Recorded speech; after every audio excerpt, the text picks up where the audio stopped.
Film की शुरुआत में दिखाया जाता है कि भानु यानी कि पंकज त्रिपाठी वो एक विदेशी जोड़े को राजस्थान में घुमा रहा होता है जिनका नाम जॉन और समर होता है। जब उसे पता चलता है कि इस कपल को एक सुंदर और हेल्दी लड़की की जरूरत है जो उनके बच्चे की सरोगेट मदर बने, तो काफी खोजबीन के बाद उनको मिमी मिलती है यानी कि कृति सेना। बाय द वे आप देख रहे हैं स्पॉइलर दोस्त, अगर आपको स्पॉइलर पसंद नहीं तो ये चैनल आपके लिए बिल्कुल भी नहीं है। बट फिर भी आप अगर इस चैनल पे रुकते हैं तो मैं आपको प्रॉमिस करता हूँ ये चैनल आपकी मूवी का मजा बिल्कुल भी खराब नहीं करेगा। तो चलो कहानी को आगे बढ़ाया जाए। मिमी एक फिल्म एक्ट्रेस बनने के सपने देख रही होती है और उनका परिवार जो कि राजस्थान के रिमोट एरिया से होने के बावजूद मिमी को पूरे छूट देते हैं और उसे अपने सपने पूरे करने का मौका देते हैं। जब भानु मिमी से बात करता है सरोगेसी के लिए तो शुरुआत में वो ना कह देती है, पर जब भानु उसे ये बताता है कि सरोगेसी के लिए मिमी को 20 लाख मिलेंगे तो वो इस ऑफर को मना नहीं कर पाती। दरअसल वो एक मैनेजर से बात कर रही होती है जो कि उसे मुंबई में लॉन्च करने के लिए लाखों का खर्च बताता है। क्योंकि वो एक मिडिल क्लास फैमिली से बिलोंग करने वाली होती है तो ऐसे शॉर्टकट को वो मिस नहीं करना चाहती थी।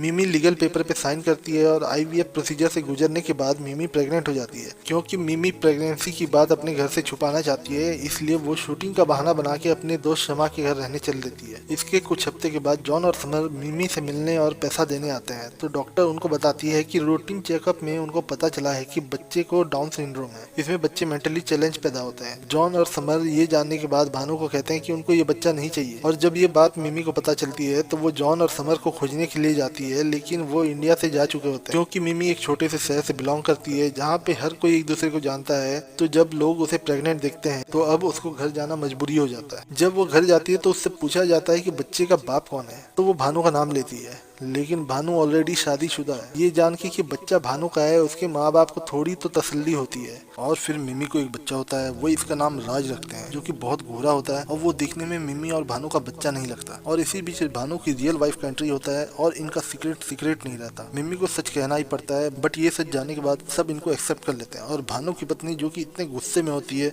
वो भी राज से प्यार करने लगती है क्योंकि उनका भी कोई बच्चा नहीं होता।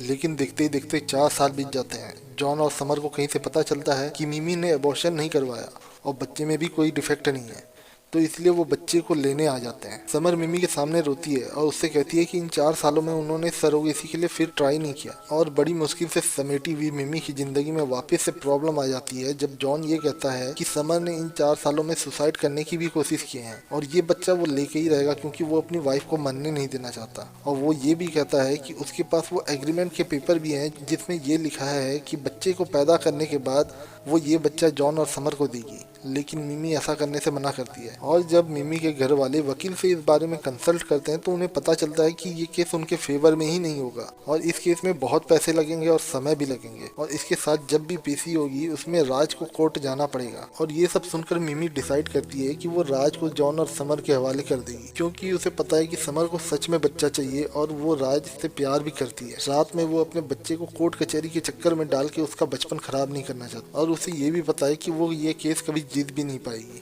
फाइनली दूसरे दिन वो राज को लेकर समर और जॉन के पास जाती है। तब समर उनको कहती है कि वो राज को मिमी से अलग नहीं करेगी क्योंकि उसने एक बच्ची को गोद ले लिया है और फाइनली राज मिमी के पास रहता है। दरअसल जब जॉन और समर मिमी के घर से वापस जा रहे होते हैं तो रास्ते में वो अनाथ आश्रम में एक बच्ची को देखते हैं। बच्ची गेट पे खड़ी होकर रो रही होती है और ये वक्त होता है जब समर की आंखें खुल जाती है क्योंकि समर को बच्चा चाहिए रहता है, ना कि राज। कि मिमी और राज के बीच में जो प्यार है वो कभी वैसा प्यार राज को नहीं दे पाएगी। और इसी के साथ ही मूवी का हो जाता है हैप्पी एंडिंग। दोस्तों अपना समय देने के लिए शुक्रिया। फिर मिलते हैं किसी और वीडियो पे, तब तक के लिए अपना ख्याल रखिए।